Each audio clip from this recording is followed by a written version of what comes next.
والقواعد من النساء اللاتي لا يرجون نكاحا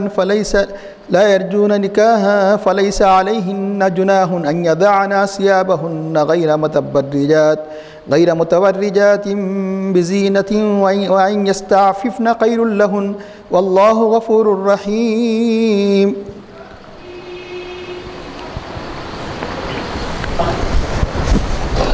والقواعد من النساء اللاتي لا يرجون نكاحا فليس عليهن جناح أن يضعن ثيابهن غير متبرجات بزينة وأن يستعففن خير لهن والله سميع عليم. ليس على الأعمى حرج ولا على الأعرج حرج ولا على المريض حرج ولا على أنفسكم أن تأكلوا من بيوتكم أو بيوت أمهاتكم تأكلوا من بيوتكم أو بيوت آبائكم أو بيوت أمهاتكم أو بيوت إخوانكم أو بيوت أخواتكم أو بيوت أعمامكم أو بيوت عماتكم أو بيوت أخوالكم أو بيوت خالاتكم أو ما ملكتم مفاتيحه أو صديقكم. ليس عليكم جناح أن تأكلوا جميعا أو أشتاتا فإذا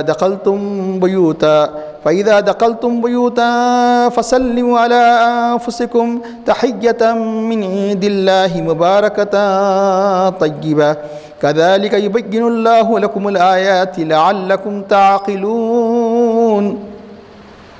صدق الله العظيم.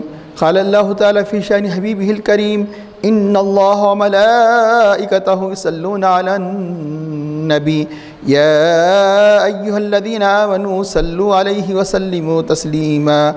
اللهم صل على سيدنا ونبينا مولانا محمد النبي الأمي وعلى آله وصحبه وبارك وسلم. محترم بزرگان ملت عزیز بھائیو، ابھی 18 پارہ سورۃ نور کے 8ویں رکوع کی جن 2 آیات کریمہ کی تلاوت کا شرف حاصل کیا گیا، ان کا ترجمہ ہے والقواعد من النساء، جو خانہ نشین بوڑھی عورتیں، القواعد من النساء التی لا یرجون نکاحا، جن میں جو نکاح کی امید نہیں رکھتی، یعنی جن میں نکاح کی کوئی آرزو نہیں ہے، فلیس علیہن جناح، ان پر کوئی حرج نہیں ہے، یعنی ان پر کوئی سختی نہیں ہے، ان یضعن ثیابہن، کہ اپنے بالائی کپڑے، یعنی جو اوپر کے کپڑے ہوا کرتے ہیں جیسا کہ پردے کی چادر، برقع، ان یضعن ثیابہن، کہ وہ اپنے بالائی کپڑوں کو وہ رکھ دے، یعنی نکال دے، غیر متبرجات بزینہ، بغیر زینت کو ظاہر کیے، کہ اپنے پازیب وغیرہ، یہ ہار وغیرہ بغیر یعنی زینت کی چیزوں کو ظاہر کیے، کہ وَأَن يَسْتَعْفِفْنَ خَيْرٌ لَهُنَّ، اور اس سے بھی اگر وہ بچے، یعنی اس کا بھی اہتمام کرے پردے کا، خَيْرٌ لَهُنَّ، ان کے حق میں بہتر ہے۔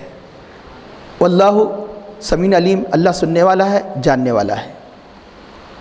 لیس علی الاعمى حرج، اندھے پر کوئی حرج نہیں ہے، ولا علی الاعرج حرج، یعنی سختی و شدت نہیں ہے۔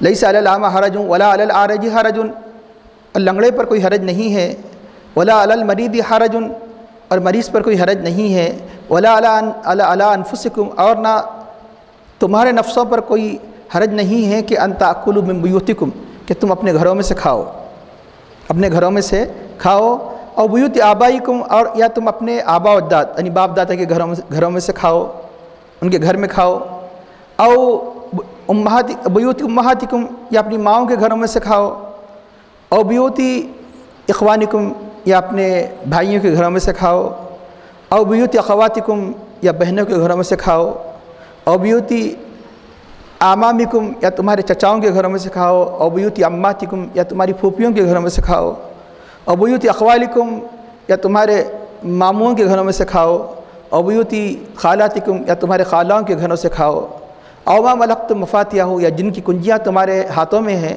تمہارے قبضوں میں ہیں، ان کے گھروں سے کھاؤ، او صدیقکم، یا تمہارے دوستوں کے گھروں میں سے کھاؤ، فلیس علیکم جناح، تم پر کوئی حرج نہیں ہے، کوئی سخت یعنی شدت نہیں ہے، کہ ان تاکلوا جمیعا، کہ تم مل کر کھاؤ، اوشتاتا یا متفرق اکیلے تنہا تاکل جمین متفرق کھاؤ یعنی اکیلے کھاؤ تنہا کھاؤ کہ فَإِذَا دَخَلْتُمْ بُيُوتًا جب تم گھروں میں داخل ہو فَسَلِّمُوا عَلَىٰ أَنفُسِكُمْ تو تم اپنے لوگوں پر اپنے انفس پر اپنے جانوں پر سلام کرو. تحیۃ من عند اللہ یہ جو سلام ہے یہ اللہ کی طرف سے یہ تحفہ ہے، یہ مسلمانوں کے حق میں دعائے رحمت ہے کہ مبارکتاً جو برکت والا ہے، طیبہ پاکیزہ ہے. یہ جو سلام کا تحفہ اللہ نے جو دیا ہے اللہ کی طرف سے پاکیزہ برکت والا تحفہ ہے، دعائے رحمت ہے. کذالک یبین اللہ اسی طرح اللہ تعالیٰ تمہارے لیے آیات کو بیان فرماتا ہے لعلکم تعقلون تاکہ تم غور کرو، تاکہ تم سمجھو. محترم حاضرین، سب سے پہلی آیت کریمہ جس کی تلاوت اور ترجمہ بیان کیا گیا اس کا تعلق ما قبل کے مضمون سے ہے. ما قبل کے مضمون میں جس کا تعلق گھروں میں اجازت لینے آنے جانے کا ذکر یعنی اس سے پہلے گزر چکا تھا کہ نابالغ بچوں کا کیا حکم ہے، بالغ بچوں کا کیا حکم ہے، یہ کیوں حکم دیا گیا تھا کہ بے پردگی وغیرہ کہ کہیں سے بچنے کے لیے روکنے کے لیے اس لیے یہ حکم دیا گیا تھا کہ نابالغ بچوں کا گھروں میں داخل ہوتے وقت کیا حکم ہے، بالغ بچوں کا کیا حکم ہے. اس سے پہلے یعنی یہ اپنے گھروں میں داخل ہونے کا حکم بیان کیا گیا تھا، اور اس سے پہلے کہ 3-4 رکوع پہلے دوسروں کے گھروں میں داخل ہونے کے لیے یعنی جو ایک اجازت کے احکام تھے اس کا بیان تفصیلی ہوا تھا. انہی احکام سے متعلق آخری آیت یہ یعنی سورہ کی آخری آیت نہیں بلکہ اس یعنی پردے کے احکام اور اجازت کے احکام وغیرہ سے متعلق یہ آخری آیت جس آیت کا تعلق ایسی عورتوں سے ہے جو انتہائی عمر کے آخری حصے کو پہنچ چکی ہے کہ جو دیکھنے کے بعد انسان کے اندر کوئی خواہش پیدا نہیں ہوتی، ایسی عورتوں کے بارے میں حکم دیا گیا. والقواعد مانے بیٹھ جانے والی، اس سے مراد کہ جو بچے کے ہونے سے بیٹھ جائے، جو ماہواری سے بیٹھ جائے. کئی اس کے تفاسیر بیان کیے گئے. مختصر یہ کہ علماء کا سب سے صح ترین قول یہ ہے کہ ایسی عورت کے عموماً یعنی عام طور پر اکثر ایسی عمر میں اکثر شادی نہیں کی جاتی. ایسی عورت کے جس کو دیکھنے کے بعد انسان کے اندر کسی قسم کی خواہش بیدار نہیں ہوتی، تو ایسی عورتوں کے بارے میں یعنی جو پردے کے بارے میں حکم دیا جا رہا ہے اور اپنے اوپر کے کپڑے جیسے نقاب وغیرہ یعنی برقع وغیرہ اتارنا چاہے غیروں کے سامنے تو وہ برقع وغیرہ اتار سکتی ہے، اس کا حکم دیا جا رہا ہے. جبکہ اگر اس عمر کو نہ پہنچی ہو تو اس وقت اس کی اجازت نہیں ہے، جیسا کہ پیچھے گزر چکی تفصیل. والقواعد من النساء اللاتي لا يرجون نکاحا جنہیں نکاح کی امید نہیں ہے، اللاتي لا يرجون نکاحا فليس عليهن جو نکاح کی آرزو نہیں رکھتی، نکاح کی خواہش کی عمر میں نہیں ہے کہ فليس عليهن جناح ان پر کوئی حرج نہیں ہے، سختی نہیں ہے، شدت نہیں ہے کہ ان يضعن ثيابهن تو اپنے جو کپڑے اوپر کے کپڑے ہوا کرتے ہیں، زائد کپڑے ہوا کرتے ہیں، ان کپڑوں کو اتار دے. مثلا زائد کپڑے کون سے ہوا کرتے ہیں؟ زائد کپڑے بتایا گیا کہ یعنی برقع ہوا کرتا ہے، یہ کہ پہلے زمانے میں چادر اوڑھی جاتی تھی سر سے لے کر اوپر تک، جلباب جس کو کہا جاتا ہے. چادر اگر یعنی اتارنا چاہے غیروں کے سامنے تو اتاری جا سکتی ہے، لیکن اس کا مطلب یہ نہیں ہے کہ یعنی مطلب ہے کہ بالکل یعنی وہ یعنی جسم کے تقریباً حصے کھلے رہے، جیسا کہ آج کل کے فیشن کے زمانے میں جو لباس پہنا جاتا ہے، اس قسم کے یعنی جسم کے حصے کو کھول دینا جو بےحیائی پر دلالت کرتا ہے، جو آج عمر میں جانے کے بعد بھی اس بےحیائی کے بعد شکار ہے. بعض گھرانے ایسے ہیں جو بالکل جس کو اپنے آپ کو ماڈرن سمجھتے ہیں، تو اس قسم کی اجازت یعنی اسلام ایسی یعنی بوڑھی عورتوں کو ایسی بھی اجازت نہیں دیتا ہے. تو چنانچہ اب رہا یہ کہ جو برقع وغیرہ جو ان کے لیے حرج ہے کہ عمر میں برقعے کو تھامے رہے، برقع وغیرہ اگر ضرورت پڑتی سمجھتے ہیں تو اتار سکتے ہیں، لیکن اللہ تعالیٰ فرماتا ہے کہ اگر اس کا بھی اہتمام کرے تو بہت اچھا ہے. وہیں آگے چل کے فرماتا ہے کہ یہ تو اجازت ہے، اجازت اور ہے، عزیمت اور ہے. عزیمت کا مطلب یہ ہے کہ اجازت کو اختیار کیے بغیر جو سب سے بہترین بات ہوا کرتی ہے اس کو اختیار کرنا عزیمت ہے. جیسے مثال کے طور پر کہ اجازت ہے کہ انسان یعنی نفل کو یعنی بیٹھ کر پڑھے، لیکن اگر صحت مند ہے تو اس کے لیے بیٹھ کر نفل پڑھنا جائز ہے، لیکن عزیمت یہ ہے کہ کھڑے ہو کر پڑھے، یعنی مطلب کہ کھڑے ہو کر پڑھنے کی طاقت ہے. تو جہاں جس بات کی رخصت کو اختیار کیے بغیر عزیمت کو اختیار کرنا، جیسے مثال کے طور پر یعنی اگر آپ کی جان پر بن آئی ہے، آپ کی جان پر بنائی ہے اور بغیر زبان کے کلمہ کفر نکالے کے، اور دل میں تو ایمان ہے اور اس سے شدید نفرت ہے، لیکن اپنی جان کی حفاظت کے لیے اگر کوئی کلمہ کفر نکالتا ہے، دل میں معمولی سی بھی اللہ اس کے رسول کے بارے میں شک نہیں ہے، تو چنانچہ اس وقت اس کو اسلام اجازت دیتا ہے اپنی جان کی حفاظت کے لیے. صرف واقعی یہ یقینی بات ہے کہ ختم کر دیا جائے گا اگر زبان سے، تو اسلام قرآن کریم کی آیات سے بات ثابت ہے کہ اسے اجازت ہے. یہ رخصت ہے، اس کو رخصت کہا جاتا ہے. لیکن تم میرے جسم کے ٹکڑے کر لو، میں ایسا کلمہ نہیں نکالوں گا کہ جو اسلام کے مخالف ہے، شرک ہے، کفریہ کلمہ نہ نکالوں گا، یہاں تک کہ ظالم نے مار مار کر اسے ہلاک کر دیا، تو اس صورت میں اسے شہادت کا ثواب ملے گا۔ اسے کہا جاتا ہے عزیمت۔ یہ بہت اعلیٰ مقام ہے، عزیمت ایک رخصت کا مقام ہے، ایک عزیمت کا مقام ہے۔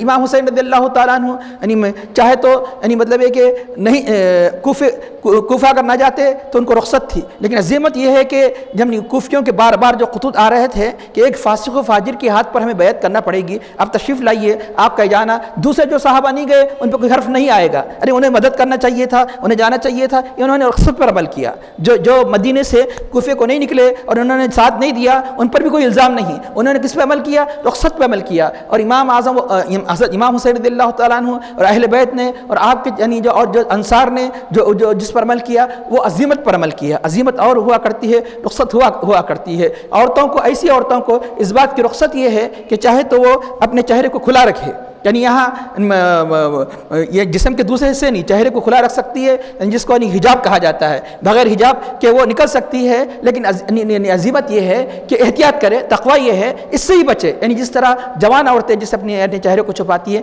وہ بھی چھپائے۔ تو یہاں ایک اہم بات کہ بعض یہاں پر لوگوں کو دھوکا ہوا کہ یہ تو بوڑھی عورتوں کا ہے، انہوں نے بلکہ جوان عورتوں کے لیے بھی کہہ دیا کہ کیونکہ یہ سطر میں داخل نہیں ہے، عورتوں کے لیے چہرہ اور یہ ہاتھ، تو انہوں نے کہہ دیا ہے تو بوڑھی عورتیں ان کے بارے میں کہہ دیا کہ جس کو آج کل ماڈرن قسم کے علماء کہا جاتا ہے، جن کو مطلب ہے کہ جہاں تک ہو سکے ہر چیز میں اتنا توسع کہ شریعت کی انہیں پرواہ نہیں ہوا کرتی ہے، اس قسم کے انہوں نے اس چہرے کے بھی مطلب ہے کہ اس کو ضروری قرار نہیں دیا، تو چنانچہ اس میں غلطی ہو گئی۔ غلطی یہ ہے کہ انہوں نے فرق نہیں کیا، ایک ہے حجاب ہے، ایک ہے ستر، دونوں میں فرق ہے، ستر اور ہے، حجاب اور ہے۔ جیسے گھر میں مثال کے طور پر وہ ستر کی پابند رہے گی، ستر کا مطلب یہ ہے کہ چہرہ کھلا رہے گا، نماز پڑھیں گے تو چہرہ کھلا رکھ کے نماز پڑھیں گے، یہ ہاتھ کو، یہ ستر ہے۔ حجاب کیا ہے؟ غیروں کے سامنے، اجنبی کے سامنے یعنی برقع اوڑھ لینا، اجنبی کے سامنے چادر ڈال لینا، یہ حجاب ہے۔ تو چنانچہ یہاں بتایا گیا ستر نہیں کھولے گی بوڑھی عورت، لیکن یعنی کہ حجاب یعنی مطلب ہے کہ چاہے تو وہ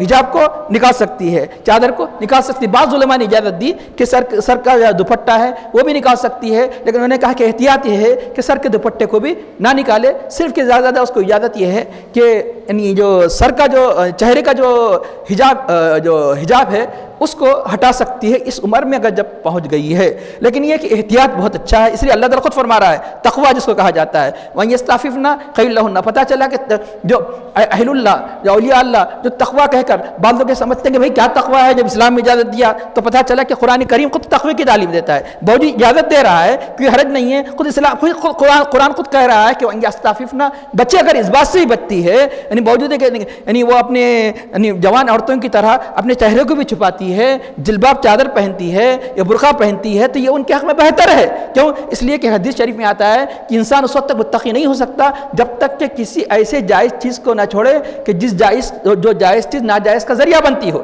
چیز تو جائز ہے لیکن ہوتے ہوتے کہیں ایسا نہ ہو کہ تم ناجائز کی طرف نہ جاؤ۔ ایسی ہی چیزیں اور جیسی بہت سی چیزیں کہ ہو سکتا ہے کہ جائز چیز کہیں تمہیں ناجائز تک نہ پہنچا دے، اس لیے اسے تقویٰ قرار دیا گیا کہ یعنی عفت اسے سے نکلا ہے عربی زبان میں۔ استعفا استعیف عربی زبان کا یہ فعل ہے کہ بچنا، اسی سے عفت کا مطلب ہے کہ انسان یعنی مرد ہو کہ عورت ایک ایسی صفت کے جو انسان کو خواہش نفس اور اس کے تقاضوں سے روکنے والی چیز کو عفت کہا جاتا ہے، جس کو پاک دامنی کہا جاتا ہے، چیسٹی انگلش میں کہا جاتا ہے، عفت پاک دامنی، اسی استعففنا۔ تو عورت کا سب سے بڑا زیور، یہ تو ہر ایک کو حیا چاہیے، عورت ہی نہیں مرد کو بھی چاہیے، عورت کا بڑا زیور کیا ہے؟ حیا ہے۔ تو بتایا گیا کہ یہاں تک یہ عفت کے بارے میں بتایا کہ باوجود یہ کہ طبعی اعتبار سے جو خواہش جو یعنی رکھی گئی نکاح وغیرہ کی، عورت میں سب سے زیادہ رکھی گئی مرد کے مقابلے میں، لیکن پھر بھی مرد جیسے برائیوں کا ارتکاب کرتا ہے عورت ایسے برائیوں کا ارتکاب نہیں کرتی۔ کیوں؟ اس لیے کہ حیا اس کے اندر، اور حیا کا پہلو اس میں غالب ہے، حیا کا پہلو اس کے اندر غالب ہے مرد کے مقابلے میں۔ مرد کے مقابلے میں اپنے اس کے باوجود بھی اگر وہ اپنی طبیعت ماحول کے اعتبار سے اپنی حیا کے خلاف کرتی ہے تو اس سے بڑھ کر اس کی یعنی برائی اور بدخلقی یعنی نہیں کسی کی مثال نہیں ہو سکتی۔ چنانچہ حضرت رابعہ بصری علیہ الرحمہ اس موقع پر رضی اللہ عنہ، کیونکہ جو ایسے مشہور اولیاء کہ جن کی ولایت بہت مشہور و معروف ہے، سب جانتے ہیں کہ وہ صحابیہ نہیں ہیں، تو ان کو بھی یعنی علماء کرام، محققین علماء نے رضی اللہ عنہ کہنا جائز قرار دیا۔ تو یہ یعنی تابعی ہے حضرت رابعہ بصری، بہت مشہور و معروف اللہ کے اولیاء نیک خاتون گزری ہے، جن کے بے شمار تقویٰ پرہیزگاری کے واقعات آئے ہیں۔ جب ان کے یعنی شوہر کا انتقال ہوا تو بعض لوگوں کا خیال تھا، بعض نیک لوگوں کا خیال تھا کہ یہ نکاح کی طرف مائل ہو جائیں گے، کہ اس زمانے میں اور اس زمانے میں بھی، کیونکہ اسلام کی تعلیمات بھی ہے کہ عمر کے کتنے بھی یعنی حصے کو پہنچ جائے، نکاح کرنا کوئی عار نہیں ہے۔ یہ یعنی غیر مسلمانہ تہذیب ہے کہ جہاں یعنی مطلب ہے کہ جوان عورت کا بھی نکاح نہیں کیا جاتا، اس لیے بے شمار برائیوں کا آج یعنی ماحول میں یعنی جنم لے رہی ہے۔ آج بھی آپ دیکھ لیجئے کہ اسلامی قانون، اسلامی اس اجازت کے مطابق ساری یعنی عرب دنیا میں وہ برائیاں نہیں ہیں، کیونکہ نکاح عام ہے وہاں، عمر کے جس اسٹیج پہ بھی ہو، یعنی وہ 40 سال ہو، 50 سال ہو، 60 سال ہو، پھر بھی نکاح کیا جاتا ہے یہاں۔ لیکن یہاں ایک یعنی اس کے علاوہ یعنی جہاں اسلامی تہذیب نہیں ہے تو وہاں یہ غیر اسلامی تہذیب کو مسلمانوں نے اس کو اختیار کیا ہے۔ تو چنانچہ اب ان کا یہ خیال تھا، لیکن جو سلوک کے راستے پہ چلتا ہے، جو اس راستے پہ چلتا ہے، جس کا نکاح سنت کے مطابق ہو چکا ہے، وہ اس بات کو ترجیح نہیں دیتا کہ اللہ تعالیٰ کی محبت میں غرق ہوا کرتا ہے، اگرچہ کہ یعنی عام لوگوں کے لیے اچھا یہی ہے کہ وہ نہیں مطلب کہ اس کے بعد نکاح کو اختیار کرے تاکہ ہر برائی سے بچے۔ تو لیکن یہاں بتانے کا مقصد ہے کہ حضرت رابعہ بصریہ یعنی کہ تقویٰ پرہیزگاری کا جو عالم تھا، انہوں نے جو تعریف کی ہے کہ مرد عورت میں جو فرق کو بیان کیا ہے، انہوں نے تو ایک شخص نے سوال کیا ہے، جو ایک نیک صفت انسان نے سوال کیا، تو اس سوالات کے ضمن میں جواب دیتے ہوئے آپ نے فرمایا، بتاؤ مجھے کہ سب سے زیادہ عقل کس میں رکھی گئی ہے؟ تو انہوں نے کہا کس نے؟ کہ اس بزرگ صفت شخص نے کہا کہ سب سے زیادہ عقل انسانوں میں رکھی گئی۔ کتنی رکھی گئی ہے؟ انہوں نے کہا کہ 9 حصے اگر انسانوں کو عقل دی گئی تو عورتوں کو 1 حصہ دی گئی۔ یہ طبعی طور پر ہے، کیونکہ اس کے ذہنی یعنی یہ نہیں کہہ سکتے کہ عورت کم عقل ہوتی ہے، طبعی طور پر، کیونکہ اب بتائیں کہ یہ آپ کا دخل نہیں ہے اس میں۔ جو طاقت جو مرد کے اندر جو اللہ تعالیٰ طبعی طور پر پیدا کیا ہے، کہ عورت کے اندر طاقت پائی جاتی ہے، جو طاقت پائی جاتی ہے، تو جب طبعی طور پر ہر چیز اس کی طبیعت کے اعتبار سے عقل بھی دی گئی، جو جتنی طاقت ہے اس کے اعتبار سے عقل دی گئی، تو اب اس کے بعد انہوں نے کہا کہ ٹھیک ہے۔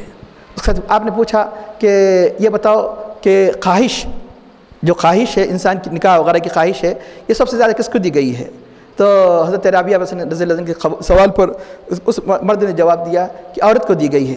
عورت کو کتنی دی گئی ہے، مرد کو کتنی دی گئی ہے؟ عورت کو 9 حصے دی گئی ہے، تو مرد کو 1 حصہ یعنی مطلب خواہش دی گئی ہے۔ تو انہوں نے ایک پیارا جواب دیا کہ دیکھو 9 حصے خواہش نفس، نکاح کی خواہش، 1 حصہ عقل، اور مردوں کو 1 حصہ خواہش نفس، نکاح کی خواہش، اور 9 حصے عقل۔ تو 1 حصہ عقل کا ہمیں وہ ملا ہے جو 9 حصے پر کنٹرول کر رہا ہے۔ تو مرد کتنے برے ہیں کہ 9 حصہ عقل ملنے کے باوجود بھی 1 حصے پر کنٹرول نہیں کر سکتے، 9 حصہ عقل ملنے کے باوجود بھی 1 حصے پر کنٹرول نہیں کر سکتے، اور ہمیں ملا ہے 1 حصہ اور 9 پر ہم کنٹرول کیے ہوئے ہیں۔ یہ وہ حیا ہے جو عورت کے اندر پائی جاتی ہے۔ لیکن یہ بات اور ہے کہ ماحول کی خرابی، تعلیم کا جو طریقہ وغیرہ ہونے کی وجہ سے آج جو بیاہی کے جو مناظر دیکھ رہے ہیں، کہ محض اگر ہماری لڑکیوں کو اگر وہ حیا کی وہ ماحول مل جائے تو یقیناً جو اسلام نے جو حیا کا جو زیور اور عورت کے اندر نکھر کر آئے گا۔ آج بھی حضرت رابعہ بصری کے نقش قدم پر چلنے والے اللہ کے اولیاء پیدا ہو سکتی ہے۔ آج بھی نیک سالی کیا بات ہے کہ زمانے میں جن بنی اور بھی فہرست ہے اولیاء کی، کیونکہ ان کی زیادہ شہرت کی وجہ سے ان کا نام ذکر کیا گیا۔ آج بھی کیوں یعنی ایسے امت میں کیوں پیدا نہیں ہوتی؟ آج یہ کیفیت ہمارے اندر مفقود ہوتی جا رہی ہے۔ کیسی یعنی مطلب حیادار لڑکیاں گزری ہیں، ایسے کئی واقعے جب عفت کا معاملہ آ گیا تو سن لیجئے حضرت امام شافعی علیہ رحمہ کس حد درجے مرد اپنی لڑکیوں کی تربیت کیا کرتے تھے۔ حضرت امام شافعی، امام احمد بن حنبل بہت مشہور و معروف ائمہ گزرے ہیں، 4 ائمہ تو سبھی جانتے ہیں، ہر مسلمان جانتا ہے، امام اعظم حنیفہ، امام شافعی، امام مالک، امام احمد بن حنبل۔ اور امام مالک کو یہ شرف بھی حاصل تھا کہ امام شافعی کے استاد بھی تھے، امام شافعی کے استاد بھی تھے، باوجود ہے کہ ان کا اپنا مستقل فقہ میں ایک مذہب ہونے کے باوجود استاد ان کو شاگردی کا بھی شرف حاصل تھا۔ ایک مرتبہ حضرت امام مالک استغفر امام غلطی سے بتا دیا، امام مالک نے امام احمد بن حنبل، امام شافعی رضی اللہ عنہ کو شاگرد تک شرف حاصل تھا امام احمد بن حنبل سے۔ امام احمد بن حنبل اپنے شاگرد کون؟ حضرت امام شافعی علیہ رحمہ کے ایک مرتبہ گھر تشریف لے آئے، تو جب گھر تشریف لے آئے تو اتنا بڑا امام آ رہا ہے، تو اب یقیناً اہل فضل ہی کی یعنی ضیافت کرتے ہیں۔ تو انہوں نے اپنی لڑکیوں کو کہا کہ دیکھو ایک بہت بڑا اللہ کا نیک بندہ ہمارے گھر آ رہا ہے، امام آ رہا ہے، تم ان کی اچھی طرح ضیافت کرنا، ان کے لیے کچھ کھانے پینے کے لیے تیار کرنا۔ یہ بھی کہہ دیا کہ دیکھو کہ وہ مطلب یہ کہ وہ زیادہ تو نہیں کھاتے لیکن تھوڑا کھاتے ہیں، اور دوسرا یہ کہ وہ تہجد بھی پڑھتے ہیں، لہذا کیا بولتے ہیں ان کے پانی کا جہاں وہ سو رہے ہیں آج ہمارے پاس قیام رہے گا، ان کے سونے کے لیے پانی کا اہتمام بھی کر دیا جائے۔ تو پانی کا اہتمام بھی کر دیا گیا، اس کا کھانا پکایا گیا، اس کا ضیافت ہوئی، تو جو ہی کھانا آتا کھاتے چلے آتے، یہاں تک کہ تقریباً کھانا ختم ہو گیا، گھر کا کھانا ختم ہو گیا۔ اس کے بعد لڑکیاں حیران ہیں، ہمارے والد نے تو کہا کہ اللہ کے بڑے ولی ہے، امام ہے، لیکن یہ تو عام مہمانوں سے زیادہ کھا گیا یہ مہمان تو۔ اس کے بعد جب صبح فجر کے بعد دیکھے تو پانی جیسے کہ ویسے ہی، ارے تو نے کہا کہ فجر کو دیکھے کہ پانی جیسے کہ ارے یہ تہجد پڑھنے والے ہیں، پانی وضو بھی نہیں کیا، پانی جیسے کہ ویسے رہ گیا۔ تو حیران ہو گئے، حیران ہو کر بہت ادب سے اپنے والد سے کہا، والد بھی حیران ہو گئے۔ تو پوچھا امام شافعی علیہ الرحمٰن نے، میری لڑکی ایسی کہتی ہے یہ بات کہ معاملہ کیا ہے، راز کیا ہے؟ فرمایا جو ہی پہلے نوالا لیا ایک ایسی لذت محسوس ہوئی، بہت کم کھانوں میں لذت ملتی ہے، تو یہ ایسا مفتبرک کھانا تھا میں کھاتے ہی چلے گیا، مجھے احساس نہیں ہوا، اس لیے کہ ہمیشہ عادت سے زیادہ کھا لیا۔ آخر تمہاری لڑکیوں کا عمل کیا ہے؟ فرمایا کہ میری لڑکیوں کا عمل یہ ہے کہ جب کھانا پکاتی ہے تو تلاوت قرآن کرتی ہوئے پکاتی ہے، اس لیے لذت پیدا ہوگی، اس لیے یہ لذت پیدا ہوگی کہ اس کے بعد فرماتے ہیں اس لذت کی وجہ سے، اس برکت کی وجہ سے، ایک تو حلال روزی کے اوپر جس وقت پکایا گیا اس وقت کیسا پکایا گیا کہ تلاوت قرآن کریم کے ذریعے سے پکایا گیا تو نیند ہی نہیں آئی، تو میں نے اتنے مسائل کو اخذ کیا، کسی رات میں اتنے مسائل قرآن و حدیث سے نہیں نکالے، اس لیے سونے کا سوال ہی پیدا نہیں ہوا، اس لیے وضو کرنے کا سوال پیدا نہیں ہوا، اس لیے اسی وضو سے میں نے تہجد کی نماز پڑھ لی، اگر سوتا تو وضو کرتا، لیکن اس وقت اتنا بیدار رہا کہ مسائل پر مسائل نکلتا گیا۔ تو یہ ہے اس زمانے کے لڑکیوں کی تربیت کہ ایسے جب جا کر اللہ کے ولیاں پیدا ہوتی ہیں کہ جن کی تربیت ہے۔ لیکن آج جو کھانا پکایا جاتا ہے، آج گھر کے کام کیے جاتے ہیں، کیسے کیے جاتے ہیں؟ ٹی وی دیکھتے ہوئے، سیریل دیکھتے ہوئے، کیسے برکتیں پیدا ہوں گی؟ تو اللہ تعالیٰ فرماتا ہے کہ وَإِنْ يَسْتَعْفِفْنَ خَيْرٌ لَهُنَّ، ایسی عورتوں کو اگر وہ پردے کا اہتمام کرے تو زیادہ بہتر ہے۔ کیوں بہتر ہے؟ سوال یہ ہے کہ بہتر کیوں ہے؟ آخر جب اجازت دی جا رہی ہے کہ بہتر کیوں ہے؟ اس لیے کہ بہتر ہونے کے کئی اس کے اندر اسرار و رموز ہو سکتے ہیں کہ جو برائیوں کے دروازے کھل سکتے ہیں۔ ایک بہتری یہ بھی سمجھ میں آتی ہے ظاہری اعتبار سے کہ سرور کائنات صلی اللہ علیہ وسلم نے ارشاد فرمایا اتقوا مواقع التہم، تہمت کے مقامات سے بچو، گرچہ کہ تم کوئی برا کام نہیں کر رہے ہیں لیکن سامنے دیکھنے والا اگر اس پر تہمت انگلی آر کی لگا سکتا ہے، بے شرمی کی اگر اٹھا سکتا ہے، ایسے مقامات پر ہی بچو، گرچہ کہ تم نے کوئی بے شرمی کا کام نہیں کیا، جائز کام کیا۔ مثال کے طور پر شراب خانہ ہے اور آپ کا اتفاق کی بات ہے، اب کیا کر سکتے ہیں؟ اب اپنے گھر خریدا تھا، بازو اچانک شراب خانہ بن گیا، اب اسی کے چبوترے پر اگر آپ دودھ پئیں گے تو گرچہ کہ جائز ہے لیکن نہیں پینا چاہیے، کیونکہ پینے والا سمجھے گا کہ آپ بھی شراب پی رہے ہیں، یعنی چبوترے پر۔ تو یہ اس کو کہا گیا کہ تہمت کے مقامات سے بچو، ایسے مقامات سے ایسے مقامات پر کہ جس مقامات پر جانا تو جائز ہے لیکن دیکھنے والا یہ کہے گا کہ آپ جس مقامات پر گئے ہیں وہ مقامات عام طور برائی کے اڈے ہیں، آپ کے اس مقام سے گزرنا بھی کیا ہے؟ تہمت گویا اپنے آپ کو تہمت کی دعوت دینا ہے۔ تہمت کے مقامات سے بچو، اس لیے کم از کم یہ تو ہوگا کہ ان عورتوں کا اس پردے کا اہتمام کرنا کہ تہمت سے وہ بچ سکتے ہیں، تہمت کے مقامات سے بچ سکتے ہیں۔ واللہ سمیع علیم، اللہ سنتا ہے جو کچھ تم کہا کرتے ہو اور تمہارے دلوں کی حالتوں کو خوب جانتا ہے۔ علیم کہ تمہیں نہیں مطلب کہ تمہارے اندر کتنی عفت ہے، کتنا حیا ہے، تمہارے اندر کتنی پرہیزگاری ہے، اللہ اس کو خوب جانتا ہے۔ اب اس کے بعد یہاں طویل آیت، اس طویل آیت میں بتایا گیا کہ لیس علی الاعمى حرج ولا علی الاعرج حرج ولا علی المریض حرج، اس میں تین لوگ جو عذر والے ہیں، تو ایک ہے اندھا آدمی، دوسرا ہے لنگڑا آدمی، تیسرا ہے مریض۔ تو عام طور پر اس ماحول میں اکثر اندھے آدمی کے ساتھ کھانا عموماً کراہ سمجھی جاتی تھی، اندھے کو کھانے میں شامل نہیں کیا جاتا تھا۔ پھر عربوں کے ماحول کے اعتبار سے جو عموماً کھایا کرتے تھے ایک ہی پلیٹ میں، بڑی پلیٹ میں کھایا کرتے تھے تو حرج سمجھتے تھے، مطلب ہے کہ کیا، اور مریض کے ساتھ بھی کھانے کو کراہیت سمجھتے تھے، تو کیونکہ کھانے کا رواج تو ایسا ٹیبلوں پر نہیں تھا، تو ٹھیک ہے۔ پھر لنگڑے آدمی کے ساتھ کھانے میں کیا حرج ہے؟ اندھا آدمی مطلب ہے کہ جتنا چائے ڈال لے گا پتہ ہی نہیں چلے گا، اور مطلب کہ اچھی اچھی چیزیں اس میں اٹھا کر ڈال لے گا تو اس کو روک نہیں سکتے۔ اگر آنکھ والا آدمی جب ڈالے گا تو وہ سوچ سمجھ کر ڈالے گا، اندھا آدمی سوچ سمجھ کر نہیں ڈالتا، اس لیے نفرت و کراہت کیا کرتے تھے۔ اور جب لنگڑا آدمی بیٹھے گا تو وہ زیادہ جگہ گھیر لے گا تو دوسروں کو تکلیف ہوگی، کھانے میں ایک ہی اپنے پلیٹ کے سامنے زیادہ حصہ وہ لے لے گا. یہ مختلف وجوہات تھے کہ جن وجوہات کی بنیاد پر وہ ناپسند کیا کرتے تھے ان کے ساتھ کھانا کھائے. فرمایا کہ دیکھو یہ مسلمان ہیں, یہ عذر ہے, تو صاحب عذر کے ساتھ اللہ تعالیٰ نے کوئی حرج نہیں رکھا ہے. یہاں تک کہ اللہ تعالیٰ نے اگر واقعی بیمار ہے, کھڑے ہو کر نماز پڑھنا ہے, فرض ہے قیام, تو قیام کو جب اللہ نے معاف کر دیا ہے جب اس کے لیے, تو اب اس کے بعد تمہیں یعنی کھانے پینے وغیرہ ان چیزوں میں کیسے نہیں تمہیں مطلب ہے کہ اس کے عذر کو قبول نہیں کریں گے. اس لیے کہا کہ اس قسم کے عذر والوں کے ساتھ نفرت نہیں کرنی چاہیے, ان کے ساتھ کھانے پینے میں کوئی حرج نہیں ہے. اور دوسرا یہ کہ بعض جو شرفا قسم کے ہوا کرتے تھے, خود اندھے ہوا کرتے تھے, وہ خود بھی کھانے کتراتے تھے, ان کو بھی کہہ دیا گیا کہ تمہیں کترانے کی ضرورت نہیں. ایک اس کا شان نزول یہ بیان کیا گیا. دوسرا شان نزول یہ بیان کیا گیا کہ لا تاکلوا اموالکم بینکم بالباطل الا ان تکون تجارتا, تم اپنے اموال کو باطل طریقے سے مت کھاؤ, اپنے اموال کو باطل طریقے سے مت کھاؤ. تو بیمار آدمی کو جب کھانے میں شریک ہوتا تھا, جب مثال کے طور پر اجتماعی طور پر کوئی پیسے جمع کر کے کھانا کھایا جاتا ہے, تو اکثر اس زمانے میں وہ طریقہ ہوا کرتا تھا. تو اب یقیناً بیمار آدمی کھائے گا تو تھوڑے تھوڑے لقمے لے گا, تو چنانچہ وہ حرج سمجھتے تھے. قرآن کریم میں تو اللہ اب ان کا تقویٰ ہے یہ. اب ایک تو یہ ہے, ایک تو کراہت ہے, ماحول کے اعتبار سے اس کراہت کو اسلام نے دور کیا, اسلام نے مساوات کا درس دیا, اس طرح کراہت ہمیشہ کے لیے ختم ہو گئی. اور دوسرا یہ کہ تقوی کی بنیاد ہے, تقوی کی بنیاد پر ہی مریض کے ساتھ کھانے سے بچتے تھے. اب تقوی کی بنیاد پر کیسے بچتے تھے؟ مثال کے طور پر اگر آپ پارٹی کریں, آپ پارٹی کرنے کے بعد اب مثال کے طور پر 5 لوگوں نے جمع کر کے یعنی کوئی کھانے کی حصہ لایا ہے, ایک شخص بیمار ہے اور مشکل سے ان 5 نیوا لے رہا ہے, 2 نیوا لے رہا ہے, اور قرآن کریم کا حکم کیا ہے کہ کسی کا مال باطل طریقے سے مت کھاؤ, تو تمہارے کھانے میں زیادہ حصہ آ گیا. تو فرمایا کہ ایسی چیزوں میں کوئی اللہ تعالیٰ حرج نہیں رکھا, 2-4 نیوالے کم ہو جائے کھانے پینے میں, اجتماعی طور پہ رضامند ہے, کوئی حرج نہیں ہے. ایسی صورت میں تم مریض وغیرہ ان لوگوں کو شریک کر سکتے ہیں.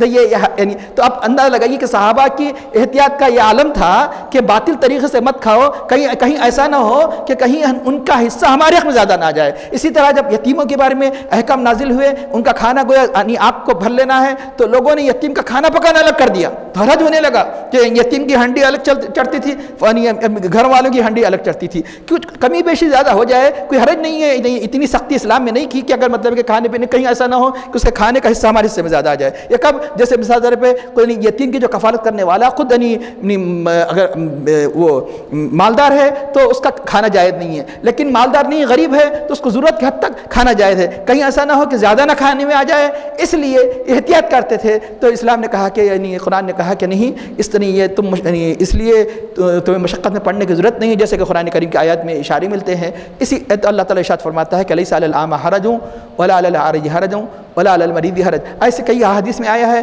کہ مثال کے طور پر ایک جگہ لوگ کھانے کے لیے بیٹھے تھے, ایک چیچک والا بیمار شخص آ گیا, وہ آدمی کے پاس بیٹھتا تو کراہت کرتا, وہ آدمی کے ساتھ بیٹھتا تو کراہت کرتا. اللہ کے حبیب نے اسے بلا کر اپنے بازو بٹھایا.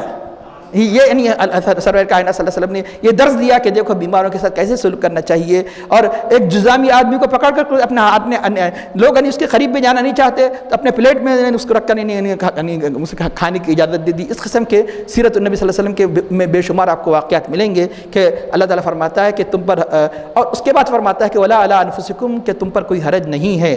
یہ تو تینوں, یہ تو عذر والے ہیں. اب عذر والے کے بعد انفسکم کا مطلب یہ کہ جو عذر ہو کہ بغیر سب کے لیے حکم دیا جا رہا ہے. انفسکم کا مطلب سب, نہ تم پر نہ تمہارے نفسوں پر, مطلب سارے کے سارے لوگ پر حرج نہیں ہے کہ تم کھاؤ من بیوتکم, اپنے گھروں میں سے. اب اتنی بڑی تفصیل آپ سن چکے ہیں ترجمے میں, اپنے گھروں میں سے کھاؤ, اپنے بھائیوں اپنے بہنوں, پوری انشاءاللہ تعالیٰ لفظ بلفظ پھر ترجمہ دوبارہ دہرایا جائے گا. اب کہیں گے کہ یہ تو یقیناً انسان کھاتا ہی ہے, کھانے کی بات نہیں ہے کہ وہ جس ماحول میں یہ آیت کریمہ اتری, یہ تقویٰ پرہیزگاری کا ماحول ہے, انتہائی تقویٰ پرہیزگاری کا ماحول ہے. تو انسان یہ سمجھتا تھا کہ اگر ضرورت پڑنے پر کسی بھائی بہن کے گھر میں بھی نہ کھائے, مثال کے طور پر کہ بھائی بہن جب تک کہ اس بہن نے اجازت نہ دی نہیں کھا سکتے, بھوک لگ رہی ہے, انسان پھر بھی نہیں کھا رہا ہے, تو بتایا گیا حرج نہیں ہے کہ اگر مثال کے طور پر یہ رشتہ دار اگر آپ کے کھانے سے راضی ہے تو اس صورت میں بغیر اجازت کے بھی کھا سکتے ہیں. یہ رشتہ دار کون جن کا بالکل یعنی جو قریب رشتہ دار جو محرمات میں سے بھی ہے کہ بعض اکثر اس میں دوست کو چھوڑ کر، تو چنانچہ ان کے گھروں میں یہاں تک کہ کئی ایسے واقعات آپ کو ملیں گے سلف میں کہ کوئی شخص کسی دوست کے گھر چلا گیا اور دوست کے گھر وہ شخص نہیں تھا، ان کی کنیز باندھی تھی، تو کنیز باندھی نے اس خیال کرتے ہوئے کہ یعنی یہ میرے مالک کا دوست ہے، اس نے کھانا پینا پیش کیا، تو اس کے بعد جب وہ چلا گیا اور اس کے بعد پتہ چلا کہ فلاں دوست آیا تھا، میں نے کھانا وغیرہ کا اہتمام کیا، تو اس وقت وہ مالک بہت خوش ہوا۔ یہ صفات تھے لوگوں میں۔ تو چنانچہ اگر یہ کھانا ناجائز ہوتا تو وہ شخص جا کر اپنے اس مالک کے بغیر اجازت نہیں کھا سکتا۔ یہ کس صورت میں ہے؟ عام لوگوں کے گھروں میں اجازت کے بغیر کھانا جائز نہیں ہے۔ جیسے کسی دعوت میں بھی اگر بغیر اجازت جا رہے ہیں تو حدیث شریف میں آتا ہے وہ چور بن کر داخل ہوتا ہے، ڈاکو بن کے نکلتا ہے۔ چور کیا ہوتا ہے؟ چھپتے ہوئے کہیں کوئی پکڑ نہ لے اور کھانے سے نہ روک دے۔ ڈاکو اب کھا لیا کون کیا کرتا ہے میرا، اس لیے اب جو نکلتا ہے تو ڈاکو بن کے نکلتا ہے، حدیث شریف میں آیا۔ اس لیے کسی کا کھانا بغیر اجازت آپ کو کھانا جائز نہیں ہے۔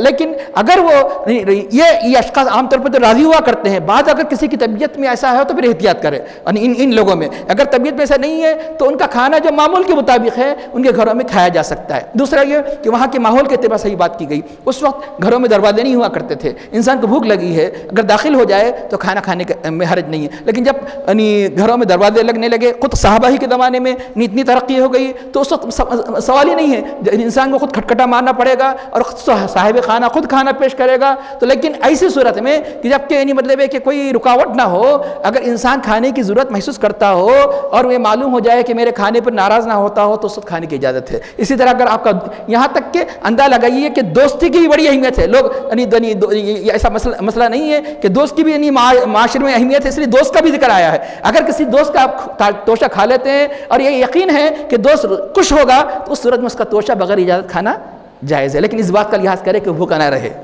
ایسا نہیں کہ اس کو بھوکا رکھ کر آپ پانی پیٹ بھر لے، یہ مناسب نہیں ہے۔ تو اس آیت کریمہ کی روشنی میں اگر دوست کی کوئی چیز کھاتے ہو، یہ بھی بتایا گیا ان گھروں میں جو کھائیں گے وہاں سے کوئی چیز اٹھا کر لے جانا جائز نہیں ہے، اور اگر ایسی چیزیں جو مقفل ہے اس کے خفل کو توڑ کر کھانا جائز نہیں، یہ بھی سمجھ لیجیے اس کے بھی حدود ہے کہ جو چیز کھلی پڑی ہے، مثال کے طور پر دوست کا باغ ہے، پھل لگے ہوئے ہیں، اور یہ آپ کے بھائی بہن وغیرہ کا باغ ہے، پھل لگے ہوئے ہیں، اب کسی مالک کا مال بغیر اجازت سے نہیں کھا سکتے، کسی اور غیر کے باغ میں چلے جائے تو پھل توڑ کر کھانا آپ کے لیے جائز نہیں ہے۔ اس سے کئی مسائل نکلتے ہیں۔ تو اب بھائی کا باغ ہے، اب بھائی کی اجازت ضروری نہیں، آپ پھل توڑ کر کھا سکتے ہیں، لیکن پھل توڑ کر تھیلے میں بھر کے گھر کو بھیج نہیں سکتے، لیکن آپ اپنی خواہش کے مطابق کچھ پھلوں کو توڑ کر کھا سکتے ہیں۔ جب تک اسلام اجازت نہیں دیتا تو ہمیں اجازت کیسی ملتی ہے؟ کہ یہ اللہ تعالیٰ کا فضل ہے کہ چھوٹی چھوٹی بات بڑی بڑی بات، یعنی اسلام کے علاوہ کوئی مذہب ایسا نہیں ملے گا کہ ہر بات کو حکم دیا گیا۔ یقیناً سمجھنے کی بات ہے نا کہ اب مثال کے طور پہ آپ چلے گئے ماموں کے باغ کو اور آپ پھل کھا رہے ہیں،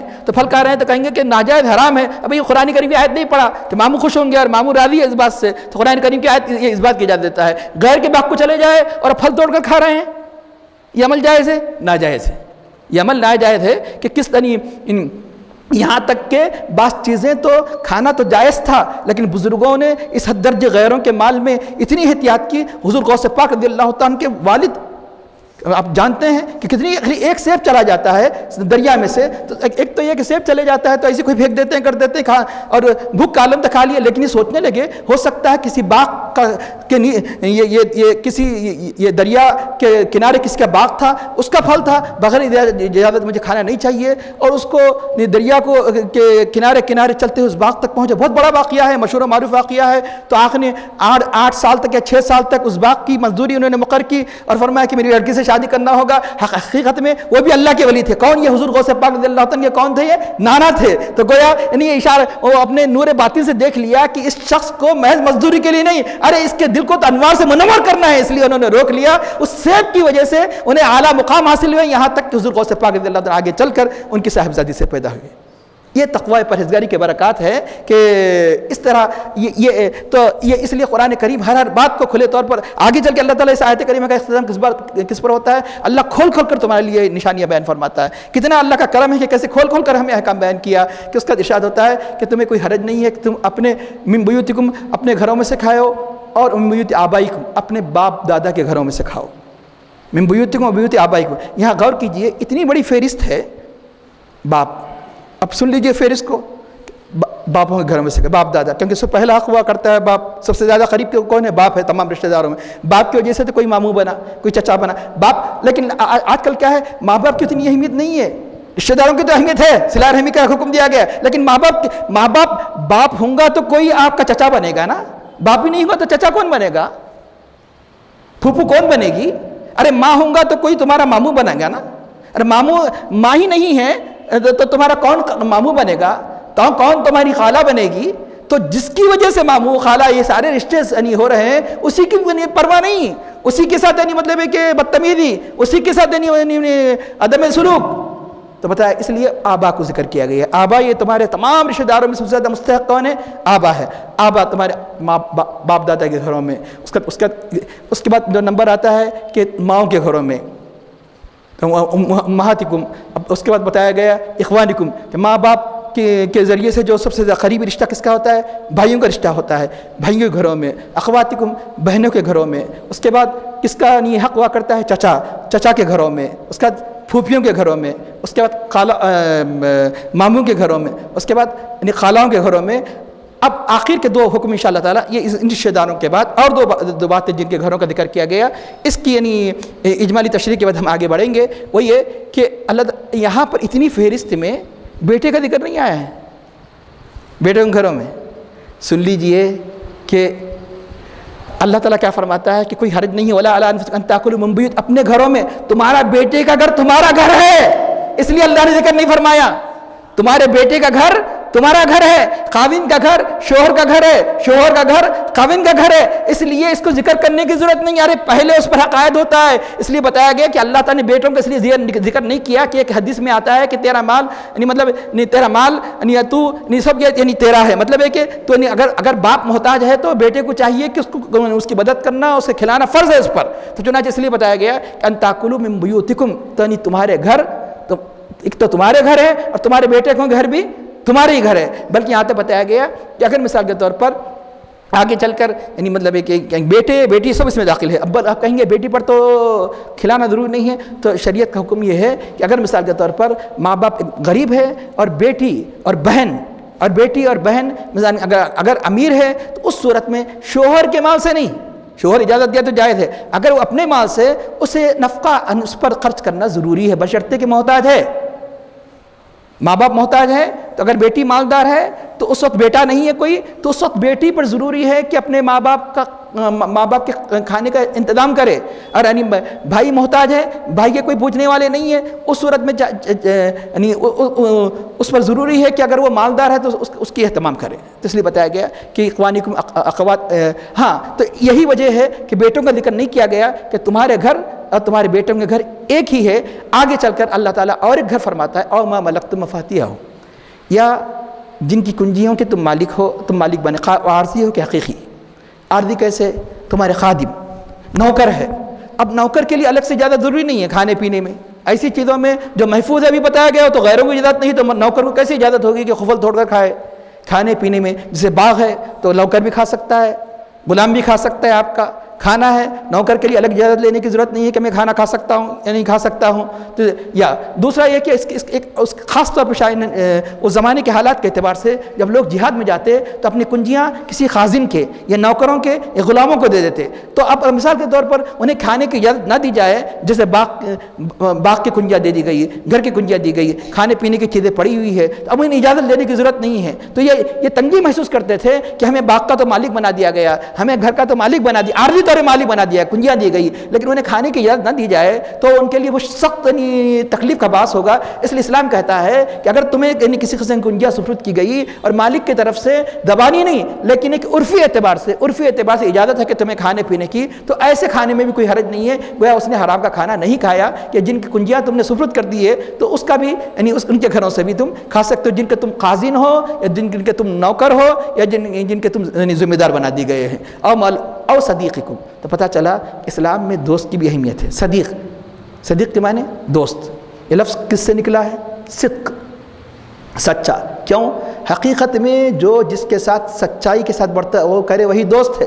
اگر دوست آپ کے کام نہیں آتا، دوست کے اندر یعنی دشمنی کے عناصر پائے جاتے ہیں، کینہ پایا جاتا ہے، دوست کہلانے کے لائق نہیں ہے۔ نام ہی اللہ نے صدیق رکھا، اگر اس کے اندر محبت اور حسن سلوک کی کیفیت پائی جاتی ہے تو وہی دوست بننے کے لائق ہے، ورنہ وہ صدیق نہیں ہے، وہ تو دشمن ہو گیا، وہ تو دشمن ہو گیا۔ اگر تو اس طرح یہ بھی پتہ چلا کہ اگر دوست کی دعوت میں اگر ایسا جگری دوست ہے کہ یعنی آپ کو کسی صورت میں نہیں بھولتا، نہیں چھوڑتا، اتفاقاً بھول گیا کہ وہ اگر بغیر اجازت چلے جائے اور یقین ہے کہ جانے پر وہ خوش ہوگا تو اس صورت میں بھی جانا جائز ہے۔ اور صدیقکم بشرطے کہ دوست ہو، دشمن نہ ہو، خالی دوست کہنے کا نہ ہو، حقیقت میں دوست ہو۔ اس لیے ایک بزرگ سے پوچھا گیا کہ بھائی بہتر ہے یا آپ کے پاس اخ میں نے بھائی صدیق بہتر ہے؟ انہوں نے پیارا جواب دیا، اخ اگر صدیق ہے تو بہتر ہے۔ اگر اخ برائے نام اخ ہے، اگر اخ میں نے بھائی، اگر اخ صدیق ہے تو بہتر ہے۔ انہوں نے پیارا کیا جواب دیا؟ انہوں نے اشارہ کر دیا کہ ورنہ صدیق بہتر ہے، ورنہ صدیق بہتر ہے۔ تو صدیق کی اہمیت کے بارے میں معلوم ہونا چاہیے آپ کو کہ کل قیامت کے دن جب جہنمی کو ڈالا جائے گا تو جہنمی کیا کہے گا؟ فما لنا من شافعین، آج ہماری کوئی شفاعت کرنے والا نہیں ہے، ولا صدیق حمیم، کوئی جگری دوست نہیں ہے۔ ارے ہم جن پہ دنیا میں مرتے تھے یہاں کام نہیں آ رہے ہیں۔ دنیا میں وہاں کوئی جیسے جب ماں باپ کام نہیں آئیں گے، بھائی بہن کام نہیں آئیں گے، یعنی کوئی رشتہ دار کام نہیں آئیں گی، بیوی کام نہیں آئیں گے، بچے کام نہیں آئیں گے، دوست کہاں سے کام آئے گا؟ ہاں ایک دوست کام آئے گا۔ کون سا دوست؟ کون سا دوست؟ متقی دوست۔ اس لیے اہل تقوی سے دوستی کرو۔ اللہ تعالیٰ فرماتا ہے الاقلاء یومئذ بعضهم لبعض عدو، تمام کے تمام دوست، خلیل کی جمع اقلاء۔ حضرت ابراہیم خلیل اللہ کیا مانی؟ اللہ کے دوست۔ خلیل کی جمع اقلاء، الاقلاء بعضهم لبعض، تمام دوست آپس میں دشمن۔ یہاں کتنے جگری دوست تھے، جان چھڑکتے تھے، وہاں سارے کے سارے دوست ایک دوسرے کے دشمن، الا المتقین، سوائے متقی کے۔ اگر متقی ہوگا تو وہ دشمن نہیں ہوگا، آپ کے کام آئے گا۔ تو یقیناً وہ متقی جو ہوگا اللہ کا ولی ہوگا۔ اس لیے دوستی کس سے کرو؟ اللہ کے ولی سے کرو۔ دوستی اللہ کے اولیاء سے کرو، ان کی دوستی کام آنے۔ آج جو کہیں گے کہ نہیں کچھ کام نہیں ہے، یقیناً کام نہیں آنے والا ہے کہ جس محبت کی بنیاد دنیا ہو کام نہیں آئے گا۔ جس محبت کی بنیاد تقوی پرہیزگاری ہو، اللہ تعالی کی قربت ہو، یقیناً وہ دوستی کام آئے گی۔ جیسے کہ 25 پارے کی آیت صاف کہتی ہے کہ سارے دوست ایک دوسرے کے دشمن بن جائیں گے سوائے متقی کے اور صدیق کو۔ اب صدیق کی اہمیت بتاؤں کہ اس لیے بھی کہہ رہا ہوں کہ کبھی ہم کیا کرتے ہیں، ہم اپنے رشتہ دار جب ایصال ثواب کہتے ہیں، جن سے یوں تو سارے رشتہ داروں کا بھی ایصال ثواب کرنے مستحسن ہے، لیکن ہم کیا کرتے ہیں غیر معمولی کس سے تعلق ہوتا ہے تو کبھی ایصال ثواب ان کا بھی نام لیتے ہیں۔ ارے میرے پھوپھو کو بھی اللہ تعالیٰ اس کا ثواب عطا فرما دے، یا اللہ یہ ان کی طرف سے صدقہ ہے، ارے میرے خالہ بہت انہوں نے میری پرورش کی تھی، اللہ ان کی طرف صدقہ ہے۔ کہ کبھی دوست کی طرف سے کرتے ہیں؟ سن لیجئے کہ دوست کی طرف سے بھی کیا کرو کبھی کبھی ایصال ثواب۔ وہ نہیں ہوتا ہے، یہ اللہ کے حبیب کا اسوہ ہے کہ سرور کائنات حضرت خدیجہ رضی اللہ عنہ کے انتقال کے بعد ان کے سہیلیوں کے گھر جو پکتا تھا تو تحفہ بھیجتے تھے، یہ عمل کر کے بتایا۔ یعنی حضرت خدیجہ رضی اللہ عنہ کا انتقال ہونے کے بعد آج لوگ اپنے دوست کو نہیں پوچھ رہے ہیں مرنے کے بعد، اور آپ اپنی مطلب زوجہ طاہرہ حضرت خدیجہ رضی اللہ عنہ کے سہیلیوں کو اگر کوئی گھر میں کوئی گوشت ہوتا تو جب ہدیہ بھیجتے تھے ان کے سہیلیوں کو بھی ہدیہ بھیجتے۔ اور ایک بات اور بتائی گئی، مثال کے طور پر ایک شخص ماں یا باپ کا نافرمان تھا تو اب کیا کرے؟ تو بتایا گیا کہ اب تو مر چکے ہیں، ان کے لیے کثرت سے استغفار کرے، کثرت سے ان کی طرف سے خیرات کرے۔ دوسرا یہ کہ ایک روایت کے مطابق ان کے دوستوں کے ساتھ اچھا سلوک کرے، ان کے دوستوں کے ساتھ اچھا سلوک کرے بتایا گیا۔ اب جب دوست کی بات آ گئی تو یہ سن لیجیے اچھی طرح کہ ایک حدیث شریف میں آتا ہے کہ مشکات المصابیح میں یہ روایت موجود ہے، جب مردے کو قبر میں رکھ دیا جاتا ہے تو مردہ کہتا ہے کل غریق المتغوث، تو مردے کی کیفیت اس آدمی کی طرح ہوتی ہے جو نہر میں گر گیا، دریا میں گر گیا، غریق جو غرق ہو گیا، ڈاؤنڈ، غرق ہونے والا، اردو میں اسی سے نکلا غرق ہونا، غریق آدمی کی طرح۔ ایسا غریق آدمی متغوث جو فریاد رس ہے، یعنی ہاتھ اٹھا کے کوئی پکڑ لے، ابھی بھی تیری 3 ڈبکیاں نہیں ہوئی، پہلی ہے دوسری ہے، تو وہ تغوث کا مطلب یہ ہے کہ وہ یعنی غوث مانے مدد طلب کر رہا ہے کہ اے اللہ کوئی ایسے شخص کو بھیج دے کہ جو میرے ہاتھ کو پکڑ کر مجھے بچا دے۔ کس کا عالم ہوتا ہے؟ جیسے ایک دریا میں ڈوبے ہوئے شخص کا عالم ہوتا ہے کہ ابھی بھی کوئی مجھے بچا سکتا ہے، کہ آخر وقت تک یعنی اس کی یہ خواہش ہوتی ہے۔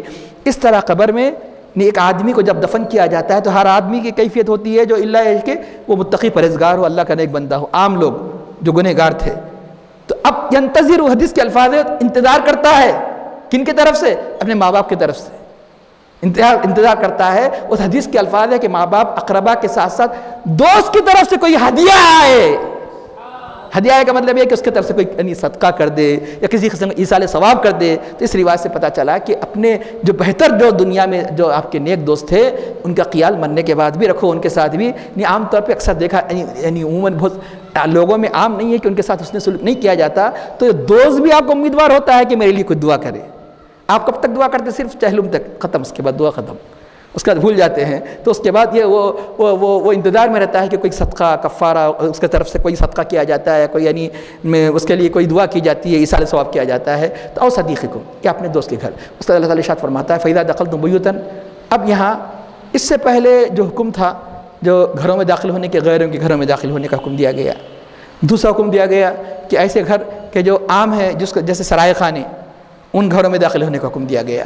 اس کا پھر مسجدوں میں کا ذکر کیا گیا، فی بیوت یذین اللہ، اب خود اپنے گھروں میں داخل ہونے کا حکم یہ بتایا گیا۔ اور بعض باتوں میں بتایا بیوت، کیونکہ یہ بیت، یہ مسجد کو بھی اللہ گھر بتایا گیا کہ جس طرح یہ اپنے گھر کا حکم ہے، مسجد کا حکم بھی یہی ہے بتایا گیا۔ فَإِذَا دَخَلْتُمْ بُيُوتًا، جب گھروں میں داخل ہو تو فَسَلِّمُوا عَلَىٰ أَنفُسِكُمْ، اپنے لوگوں پر سلام کرو۔ لفظی معنی ہے اپنی جانوں پر سلام کرو۔ قرآن کریم جب کوئی لفظ یعنی استعمال کرتا ہے، اس لفظ کو ہٹا کر دوسرے لفظ کو رکھ دیا جائے تو کئی یعنی اس کے اندر معنی اور کئی مفاہیم فوت ہو جاتے ہیں۔ عام اعتبار سے تم اپنے لوگوں کو سلام کرو یہ نہیں کہا گیا، اپنے گھر والوں کو سلام کرو یہ نہیں کہا گیا۔ علی انفسکم، انفس کیوں کہا گیا؟ یعنی یہ بتایا گیا کہ سارے مسلمان ایک جسم کی طرح ہے، سارے مسلمان ایک جسم کی طرح ہے۔ جیسے جسم کا ایک عضو تکلیف دہ ہو جاتا ہے، اس عضو کی وجہ سے سارے اعضاء تکلیف محسوس کرتے ہیں، نیند نہیں آتی، ارے یعنی آنکھ بولیں گے نہیں، ارے پیر کو درد ہوتا تو تجھے کیا پڑی ہے سو جا، آنکھ یہ نہیں کہے گی، آنکھ بھی روئے گی، آنکھ بھی یعنی بے خوابی کا شکار ہو جائے گی، آنکھ بھی پریشانی کا شکار ہو جائے گی۔ تو اس طرح یہ ساری امت واحدہ کی طرح ہے، یعنی تو یہ ایک امت واحدہ کو، امت کو ایک جسم کی طرح قرار دیا گیا۔ اس لیے انفس گویا تمہارے احباب، تمہارے رشتہ دار، گویا کیا ہے، یہ سب تمہاری ہی جان ہے، اس لیے اپنی جانوں کو سلام کرو۔ جانوں سے مراد اپنے لوگوں کو سلام کرو۔ گھر میں داخل ہو تو فسلموا علی انفسکم کی آداب ہے کہ کسی اور کے گھر میں داخل ہو تو یقیناً اجازت کا سلام وغیرہ ذکر آ چکا ہے، انہیں سلام کر ہی لیں گے۔ اپنے بھی گھر میں جب داخل ہو تو کیا کرو؟ السلام علیکم۔ یہ نہیں یہ بات خیال کرو ہم بڑے ہیں، بڑے ہو چھوٹے ہو سبھی کو سلام کرنا ہے۔ لیکن افسوس، اس سے پہلے بھی میں نے اشارہ کیا تھا کہ ہم دوسروں کے گھروں میں تو اہتمام کرتے ہیں، بہت سے لوگ ایسے ہیں جو دوسروں کے گھروں میں احترام کرتے ہیں، جب جاتے ہیں تو السلام علیکم کہتے ہیں، لیکن نہیں کہتے ہیں تو اپنے گھر میں۔ چھوٹے تو سلام کرتے ہیں، چھوٹوں کو تو آپ آداب سکھاتے ہیں، خود بڑے، بہت سے بڑے لوگ اپنے گھروں میں داخل ہوتے ہیں تو جب بیوی بچوں کے علاوہ کوئی نہیں ہوتا وہاں السلام علیکم نہیں کہتے ہیں، بیوی بچوں کا انتظار کرتے ہیں وہ سلام کرے، بلکہ ادب یہ ہے کہ سب سے پہلے تم سلام کرو، السلام علیکم۔ اور افسوس کی بات ہے، سلام اللہ کا ناموں میں سے ایک نام ہے۔ تم پر سلامتی ہو کا مطلب یہ ہے کہ اللہ تعالیٰ کی طرف سے سلامتی ہو، اللہ تعالیٰ تمہارا محافظ بن جائے، اللہ تعالیٰ تمہارا حفاظت کرنے والا بن جائے۔ سب کے گھروں میں تو دعا دے رہے ہیں اللہ محافظ بن جائے، دعا نہیں دے رہے ہیں تو اپنے گھر میں، برکت نہیں چاہتے ہیں تو اپنے گھر میں، سارے گھروں میں تو برکت چاہنا ہی چاہیے، لیکن سارے گھروں کے ساتھ اپنے گھر کو کیوں فراموش کر رہے ہیں؟ تو اس لیے بتایا گیا یہ جو معمولی نہیں سلام نہیں ہے، یہ تحیہ، اللہ تعالیٰ فرماتا ہے یہ تحیہ، یہ دعا ہے، یہ تحیہ کے لفظی معنی تحفہ ہے، یہ دعائے رحمت ہے، یعنی اللہ تعالیٰ کی طرف سے مبارکتاً پاک ہے، مبارکتاً برکت والا ہے، طیبہ پاک ہے۔ السلام علیکم تمہارا قبول ہو جائے، اس سے بڑی برکت کیا ہوگی کہ اللہ تعالیٰ کی طرف سے سلامتی ہو تم پر۔ تو یقیناً برکت اس کہتے ہیں، برکت کا مطلب ہے کہ اس کا اثر دیر تک رہے۔ اگر مثال کے طور پر ایک ہفتے کا خرچہ 15 دن تک چلتا ہے تو آپ کیا کہتے ہیں؟ ارے بہت پیسوں میں برکت ہو گئی بھائی۔ ارے یہ دنیا کے جو برکتیں ختم ہونے والی ہے، یہ اس سلام کی وجہ سے جو جس ثواب کے تم مستحق ہو جاؤ گے، ارے وہ برکت قبر میں حشر میں کام آنے والی ہے، اس سے بڑی برکت اور کیا ہوگی؟ اس لیے یہ سلام معمولی نہیں، اگر یہ سلام قبول ہو جائے تو یہ معمولی برکت نہیں، اس کا اثر صرف دنیا تک ہی نہیں، پیسے کا اثر دنیا تک، یہ سارے اسباب کا اثر دنیا تک، اس کا اثر تمہاری خبروں میں ہونے والا ہے۔ اگر سلامتی کی دعا قبول ہو جائے تو خبروں میں صحیح سالم رہنے والے ہیں، اور تمہاری حشر میں صحیح سالم رہنے والے ہیں۔ اور اسلام کے جیسا اور کوئی سلام نہیں ہے، کیوں؟ اس لیے کہ دوسرے زبانوں میں صبح کے لیے سلامتی ہے تو دوپہر کے لیے نہیں، دوپہر میں کچھ بھی ہو جاؤ، گڈ مارننگ، گڈ ایوننگ، یعنی گڈ ایوننگ شام میں تو تم اچھے رہے، صبح ہلاک ہو جاؤ ہمیں فکر نہیں، صبح نہیں مطلب گڈ مارننگ صبح اچھے رہے شام میں ہلاک. اور یہ یاد رکھنا کہ جس کو آپ فیشن کہہ رہے ہیں وہ فیشن نہیں، جہالت ہے. جہالت میں جو سلام کیا جاتا ہے احادیث کریمہ اٹھا کر دیکھ لیجئے کہ جہالت میں جو سلام تھا انیم صباحن، تمہاری صبح اچھا ہو، یہ دعا کی جاتی تھی. یعنی گڈ مارننگ، انیم اچھی، گڈ پورا بھی ہی ترجمہ اگر انیم صباحن کا ایز اٹ از ترجمہ کیا جائے فصیح بلیغ تو انگلش میں ہوتا ہے گڈ مارننگ. یہ کون سے زمانے کا سلام ہے؟ اسلام کے پہلے کا سلام ہے. کیوں؟ اس لیے کہ مارننگ کی تو گارنٹی ہے، شام کی گارنٹی نہیں ہے، دوپہر کی گارنٹی نہیں ہے. سلامتی ایک مطلق لفظ ہے جس کا یعنی مطلب ہے کہ زمانے کے سے تعلق نہیں ہے، ہر زمانے میں اللہ تعالیٰ تمہیں سلامتی سے رکھے. تو اس لیے بتایا گیا کہ یہ برکت والا سلام ہے، یہ اچھا سلام ہے، یعنی یقیناً اس کے اثرات دیر پر رہنے والے ہیں. دوسرا یہ کہ یہ اور ایک اہم نقطہ کہ اس میں انفسکم، میں یہ بتا رہا تھا کہ انفسکم کیوں فرمایا. یہ بھی کہا جا سکتا تھا تم اپنے گھر والوں کو سلام کرو، اہلکم وغیرہ وغیرہ. اس لیے ایک اس میں اشارہ ہے اس بات پر. ایک روایت میں آتا ہے گھر میں چلے جائے کوئی نہ ہو، اب کس کو سلام کریں گے؟ تو ایک روایت میں آتا ہے کہ یہ کہو السلام علینا وعلی عباد اللہ الصالحین. یہ نماز میں تو ہے، یہ بہت سے لوگوں کو یہ مسئلہ نہیں معلوم ہے. گھر میں کوئی نہ ہو تو یہ کہے السلام علینا وعلی عباد اللہ الصالحین، ہم پر سلامتی ہو اللہ کے نیک بندوں پر. بولیں گے کوئی ہے ہی نہیں. ارے فرشتے ہیں. ایک مومن کے گھر میں ایک تو ساتھ تو ہے کسی صورت میں، ارے وہ ساتھ تو فرشتے ہیں. مزید اللہ کے اہل ایمان کے گھروں میں فرشتے بھی محافظ بن کر رہتے ہیں. تو گویا تمہارا سلام کس کو پہنچیں گا؟ فرشتوں کو پہنچیں گے. السلام علیکم، اکیلے نماز پڑھے تو السلام علیکم بولیں گے، فرشتے ہیں السلام علیکم. دہنی طرف جمع کے ساتھ علیکم جمع ہے واحد. اور جیسا کہ اس سے پہلے بھی میں ذکر کر چکا کہ شفا شریف وغیرہ قاضی یاد علیہ الرحمٰن نے لکھا کہ جس گھر میں کوئی نہ ہو تو اس وقت یہ کہے السلام علیکہ ایھا النبی، اے نبی تم پر سلام ہو. اہل ایمان کے گھروں میں، اہل عشق کے گھروں میں اللہ کے نبی کی روح رہتی ہے، اللہ کے نبی کی عنایت رہتی ہے. اگر ان دونوں روایتوں کو جمع کر لیا جائے، گھر میں کوئی نہ ہو تو یہ دونوں بھی ملا کر کہا جا سکتا ہے السلام علیکہ ایھا النبی ورحمۃ اللہ وبرکاتہ، السلام علی رسول اللہ والسلام علینا وعلی عباد اللہ الصالحین. اور ایک روایت میں آتا ہے کہ مسجد میں بھی اگر کوئی نہ ہو تو اس وقت یہ کہا جا سکتا ہے السلام علینا وعلی عباد اللہ الصالحین. مسجد میں اگر کوئی ہو نماز اور اگر تسبیح میں مشغول ہو تو اس کا سلام نہ کرے، لیکن یہ کہ خالی بیٹھے ہو تو آداب یہ ہے کہ جو وہاں وہ بھی اللہ کا گھر ہے وہاں بھی کیا کرے آپ السلام علیکم کہے. لیکن اگر تسبیح میں اگر لوگ نماز میں مشغول ہے تو اس وقت سلام نہ کرے. اور مسجد میں کوئی نہ ہو تو جس طرح گھر کا حکم بتایا گیا گھر میں یہ کہے السلام علینا وعلی عباد اللہ الصالحین، مسجد میں بھی یہ کہے السلام. یعنی بلکہ مسجد کا حکم تو آپ جانتے ہیں، مسجد میں داخل ہو تو مسجد کے دروازے پر ابن باجہ کی روایت سعودیہ کے مسجدوں میں بھی لکھا ہوا رہتا ہے کہ السلام علی رسول اللہ.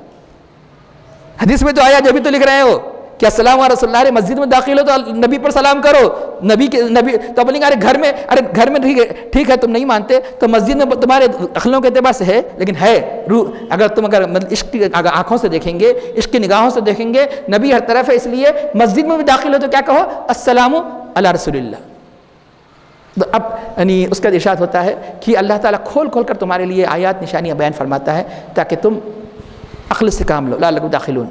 یہ ساری کی ساری نشانیاں سارے کے سارے اس کے اندر بے شمار فوائد پر غور و فکر کرو. اللہ نے کیسا نظام تمہیں عطا کیا ہے. اور پتہ چلا کہ عقل دنیا میں بھی استعمال ہوتی ہے، عقل دین میں بھی استعمال ہوتی ہے. بہترین عقل مند کون ہے؟ قرآن کی روشنی میں عقل مند وہ ہے کہ جو دین میں غور و فکر کرے، اللہ کی قدرت میں اللہ تعالیٰ نے جو ہمیں جو نعمت دی ہے اس میں غور و فکر کرے اور اس کے عظمت کو جانے، اس کی احسان مندی کو جانے. تو یہ سب سے بڑی عقل ہے. اس لیے اللہ نے قرآن کریم عقل مند کس کو قرار دیا گیا؟ ان ساری باتوں کو جانتے ہوئے اللہ کے ذکر میں جو مشغول رہتا ہے وہ بڑا عقل مند ہے. ان فی خلق السماوات والارض واختلاف اللیل والنہار لآیات لأولی الالباب. بے شک آسمانوں اور زمین کے پیدائش میں اور رات اور دن کے بدلنے میں یہ یعنی کیا ہے؟ یہ ان فی خلق السماوات والارض واختلاف اللیل والنہار لآیات نشانیاں ہے لأولی الالباب. عقل مندوں کو. عقل مند وہ جو صرف دنیا کے حد تک جو جس کی عقل کام کرتی ہے حقیقت میں عقل مند نہیں. عقل مند تو وہ ہے الذین یذکرون اللہ، جو اللہ کا ذکر کرتا ہے قیاماً کھڑے ہونے کی حالت میں، وقعوداً بیٹھنے کی حالت میں، وعلی جنوبہم اپنی کروٹوں میں، ویتفکرون فی خلق السماوات والارض آسمان و زمین کی خلقت میں غور و فکر کرتا ہے. کیوں عقل مند ہے؟ عقل مند کیا کرتا ہے؟ صرف عارضی فائدے کو نہیں دیکھتا، ٹیمپریری فائدے کو نہیں دیکھتا، دیر پا فائدے کو دیکھتا ہے۔ تو چنانچہ یہ دنیا والے عارضی فائدے کو دیکھتے ہیں، وہ دنیا کے فائدے کو دیکھتے ہیں جو دنیا ختم ہونے والی ہے، لیکن اللہ کے ذکر کا فائدہ حشر میں، قبر میں، جنت میں ہوگا۔ اس لیے سب سے بڑے عقل مند وہ ہیں اللہ والے۔ اللہ والے بڑے عقل مند اس لیے ہے کہ وہ پرماننٹ فائدہ ہے، یہ وقتی فائدہ ہے، یہ وقتی یعنی مطلب ہے کہ چند روزہ فائدہ ہے، چند دن کا فائدہ ہے، اور یہ جو فائدہ ہے اللہ کے ان احکام پر عمل کرنا، اللہ کا ذکر کرنا، آسمان و زمین کی خلقت میں غور کرنا، یہ وہ فائدہ ہے کہ جس فائدے کا اثر یعنی ہمیشہ ہمیشہ رہنے والا ہے۔ اس لیے یعنی دنیا کے بھی اعتبار سے سب سے بڑے عقل مند وہی قرار دیتے ہیں کہ جو عارضی فائدے کو نہیں دیکھتے، جو ہمیشہ کے فائدے کو دیکھتے ہیں۔ آخر میں دعا کرتا ہے اللہ ہمیں ان آیات کو سمجھنے، اس کے مطابق عمل کرنے کو توفیق عطا فرما، اور ہماری عبادت میں خشوع خضوع اخلاص عطا فرما۔ سرور کائنات فخر موجود علیہ الصلوۃ والتسلیم کی سچی محبت ہمارے قلب میں پیدا فرما۔ صحابہ کرام صلی اللہ علیہ وسلم کے جیسا جذبہ اکثار استقلال ہمارے نفوس میں پیدا فرما، اور ہمیں عقل حلال صدق مقال کی توفیق عطا فرما، اور ہمارا قاتمہ بالخیر فرما۔ صلی اللہ تعالیٰ علی خیر خلقہ سیدنا مولانا محمد وعلی آلہ وصحبہ اجمعین برحمتک یا ارحم الراحمین والحمد للہ رب العالمین۔